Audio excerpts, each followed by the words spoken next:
तो मैम जैसे अभी श्राद्ध के दिन आने वाले हैं, बहुत से लोग गया जी जाते हैं श्राद्ध करने के लिए, तो ये श्राद्ध का सही तरीका क्या है और इसका पूरा प्रोसेस कैसे होता है? तो जैसे कि आप प्रोसेस कह रहे हो, तो मैं पहले तो बोलूँगी हर अमावस्या को जल का तर्पण दें, पीपल के वृक्ष की पूजा और शिवलिंग की पूजा करें और जल अपने घर से लेके जाएं तिल और जौ के साथ। दूसरा, जब भी आपके घर में कोई चीज़ आती है, मीठा आता है या कुछ भी बना हुआ फूड आता है, तो अपने घर के बाहर ज़रूर उसको डालें। ठीक है, घर की सफाई का बेहद ध्यान रखें, ये चीज़ें आपको करनी पड़ेगी। और स्नान करते समय नग्न अवस्था में स्नान नहीं करें, क्योंकि हमारे पितृ उस समय हमारे आसपास होते हैं। और अपने अंडर गारमेंट्स खुद धो के डालें, क्योंकि जो हम अंडर गारमेंट्स भी निचोड़ते हैं या उस समय जो गंगा यमुना सरस्वती नमः या ओम नमो भगवते वासुदेवाय जब नमः का जाप करते हैं, उससे भी हमारे पितृ प्रसन्न होते हैं।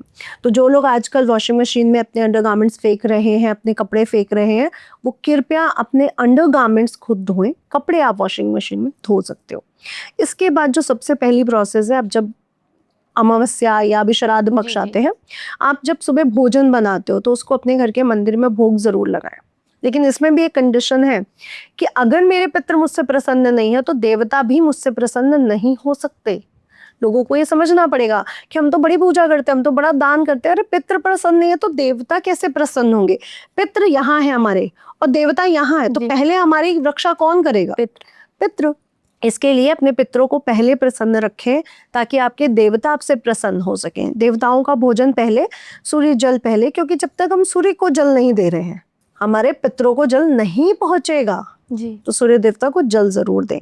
उसके बाद तुलसी जी की पूजा जरूर करें, क्योंकि तुलसी जी भी हमारे पितरों को प्रसन्न करने में बहुत हेल्प करती है। वहां पे भी हम क्या दे रहे हैं? जल। तो जब तुलसी जी पे जल देते हैं, कुछ जल की बूंदें जो जमीन पे गिरती है ना, वो जल सीधा पितरों के पास जाता है। इसलिए तुलसी जी पे आप जल दिया, उनके पत्तों से इधर उधर से थोड़ी बूंदें जमीन पर गिरेंगी, वो सीधा पितरों के पास जाएंगी। तीसरा, आप गौ को भोजन, पहला जो निवाला निकालते हैं, पहली जो रोटी निकालते हैं, वो जरूर निकालें। उसमें 33 कोटि देवी देवताओं का वास है। फिर कुत्ते की, कुत्ता यम का वाहन है, तो यम लोक के जितने भी सिपाही हैं, उनके जितना भी मंत्रिमंडल है, वो खुश हो जाता है। कौवा ही सबसे पहला पितृ है। हमें रामायण में भी तो जो काकभूषण है, उनसे यही मिलता है कि वो हर प्रोसेस को देख रहे हैं, तो पितृ हमारे हर जीवन को देख रहे हैं, इसलिए कौवा। उसके बाद चींटियां, क्योंकि क्या कहा गया है, 7 लोग ऊपर है, 7 लोग नीचे हैं। जब हमारे पितृ बुरे हो जाएंगे तो वो क्या बनेंगे? प्रेत। फिर और भी ज्यादा बुरे हो जाएंगे तो फिर वो जिन, जन्नाद, यक्ष, उनकी श्रेणियों में आगे बढ़ते जाएंगे। यानी चींटियों को, जो पताल से निकले कीड़े हैं, चींटियां हैं, कीड़े मकोड़े जो जमीन के अंदर रहते हैं, पेड़ों के नीचे रहते हैं, उनको भी भोजन दो।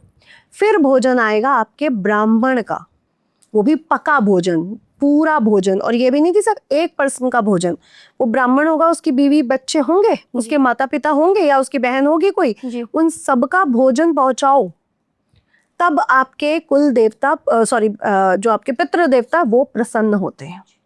इसके बाद जो 16 दिन की जो श्राद्ध आता है, इसमें पूर्णमासी से लेके अमावस्या तक, भाद्रपद से लेके अश्वनी अमावस्या तक, आपको जो तिथि पता है उसके अकॉर्डिंग वो करिए। लेकिन आपने अभी तक अगर कुछ भी नहीं किया है तो 16 दिन भागवत का पाठ करिए, गीता का पाठ करिए। पितृ चालीसा आता है, पितृ वो होते हैं, सूक्त होते हैं, वो पढ़ सकते हैं आप उनका। और उनकी तिथि के अकॉर्डिंग जो भी आपने भोजन करवाना है, जैसे जैसे प्रोसेस में बता रही हूँ, वैसे कराइए। और पितरों का जो भोजन है वो गरीबों को नहीं दिया जाता। जब मेरा लेटर यहाँ जाना है और मैं यहाँ भेज रही हूँ, तो कैसे वहां तक पहुंच जाएगी? तो प्लीज आप गरीबों को दान करिए अपनी इच्छा से, और बोल के करिए, श्री हरि विष्णु, मेरी औकात नहीं है, आपके नाम पे मैं ये चीज इसकी हेल्प कर रहा हूँ, आप देख लो, तो दान लगेगा। अदरवाइज आप ब्राह्मण का, कुत्ते का, गाय का उनको नहीं दे सकते हो।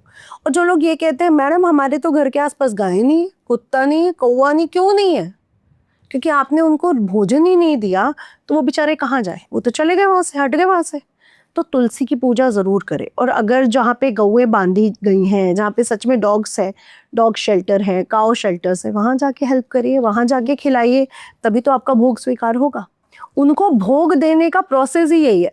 और सबसे पहला प्रोसेस, जब हम लोग की मैडम्स घर में माताएं काम करती थी ना, तो वो फूड बनाते समय सबसे पहली जो त्रास होता था वो अग्नि देवता को देती थी, क्योंकि वहाँ पे क्या है, वहाँ पे गर्मी है, वहाँ पे अग्नि है, वहाँ पे ज्वाला ही ज्वाला है। तो सबसे पहला भोग जो पितृ को सबसे पहले प्रसन्न करता है वो है अग्नि। इसलिए आप देखिए हम लोग जब तर्पण करते हैं उसके बाद हवन जरूर करते हैं छोटा सा, जी। है ना। तो अग्नि देवता को देना भोजन बहुत जरूरी है, ताकि आप ठंडे हो, शांत हो और हमारे पितृ हमसे प्रसन्न हो सके। तो ये प्रोसेस रहती है सिंपल वे में।